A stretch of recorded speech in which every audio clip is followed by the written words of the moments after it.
ایک سوال ہے، شیاطین جنات داخل جسم میں کیسے ہوتے ہیں، ان کے راستے کیا ہیں؟ شیاطین کے جنات کے جسم میں داخل کیسے ہوتے ہیں اور ان کے داخل ہونے کے راستے کیا ہیں؟ بہت بڑا سوال ہے۔ گرم ہوا کو روکنے کے لیے گرم ہوا کے راستے بند کرتے ہیں، کھڑکیاں، دروازے، روشن دان، اور ٹھنڈی ہوا کو روکنے کے لیے تو اس کے دروازے، راستے بند کرتے ہیں۔ دشمن کو روکنے کے لیے راستے بند کرتے ہیں جہاں سے دشمن متوقع ہے اور آ سکتا ہے۔ سانپ بچھو کو روکنے کے لیے راستے بند کرتے ہیں۔ بھیڑ مکھی مچھر کو روکنے کے لیے راستے بند کرتے ہیں کہ کہاں سے وہ آئے۔ پہلے راستے بند کرتے ہیں اور پھر اس کا دارو کرتے ہیں، اس کا حل کرتے ہیں۔ جنات، شیاطین جنات آتے کہاں سے ہیں، رہتے کہاں ہیں؟ آتے کہاں سے ہیں، رہتے کہاں ہیں؟ اور آنے اور رہنے کے بعد پھر کتنا شر، کتنا فساد اور کتنی پریشانی کا ذریعہ بنتے ہیں۔ حضور سرور کونین صلی اللہ تعالی علیہ وسلم نے فرمایا، صبح جب اٹھا کرو تو ناک کو 3 دفعہ اچھی طرح جھاڑا کرو، صاف کیا کرو، کیونکہ جناتی شیطانی چیزیں رات کو ناک میں بسیرا کرتی ہیں، ناک کے اندر جڑ میں رات کو بسیرا کرتی ہیں اور وہیں رات گزارتی ہیں۔ اب سائنس کو لیتے ہیں، سائنس کیا کہتی ہے؟ سائنس کہتی ہے کہ انسان کے ناک میں ایسی رطوبات پیدا ہوتی ہیں رات کو سوتے ہوئے جو نہایت زہریلی ہوتے ہیں اور جسم کے لیے نہایت نقصان دہ ہیں۔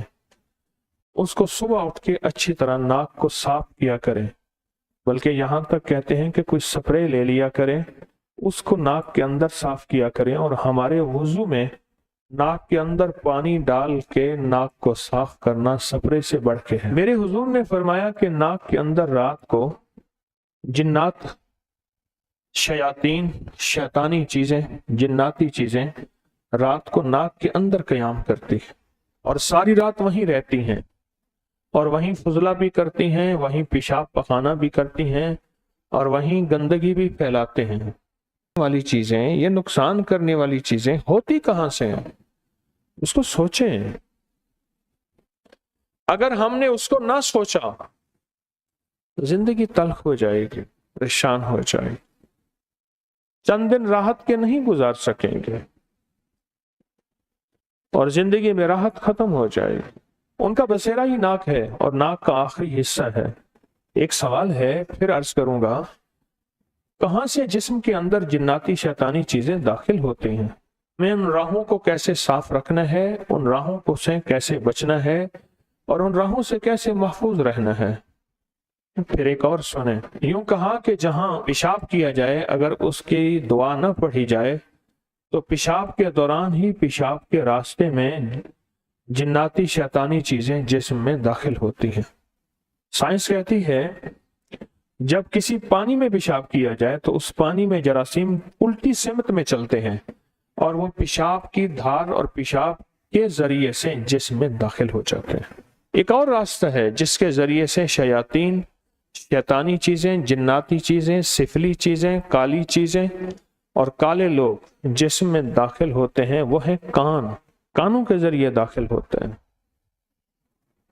کانوں کے ذریعے داخل ہوتے ہیں، ناک کے ذریعے داخل ہوتے ہیں، پیشاب کے ذریعے داخل ہوتے ہیں۔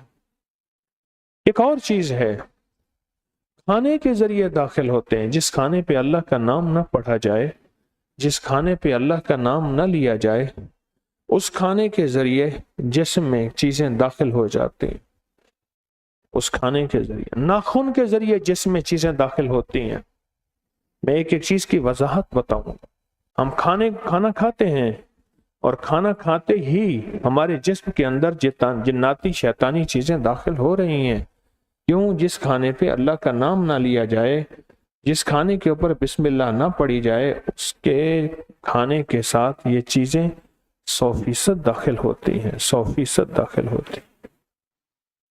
اور انسان کو اس کا پتہ ہی نہیں چلتا، اس کا احساس ہی نہیں ہوتا کہ یہ چیزیں داخل ہو گئی ہیں اور کیسے ہوئی ہیں۔ ناخن کے ذریعے چیزیں داخل ہوتی ہیں۔ میڈیکل سائنس کہتی ہے کہ ہمارے ناخن کے نیچے خطرناک قسم کے انڈے ہوتے ہیں، پیٹ کے کیڑوں کے انڈے ہوتے ہیں، اور وہ اتنے باریک ہیں کہ جس کو یہ نظر نہیں دیکھ سکتی،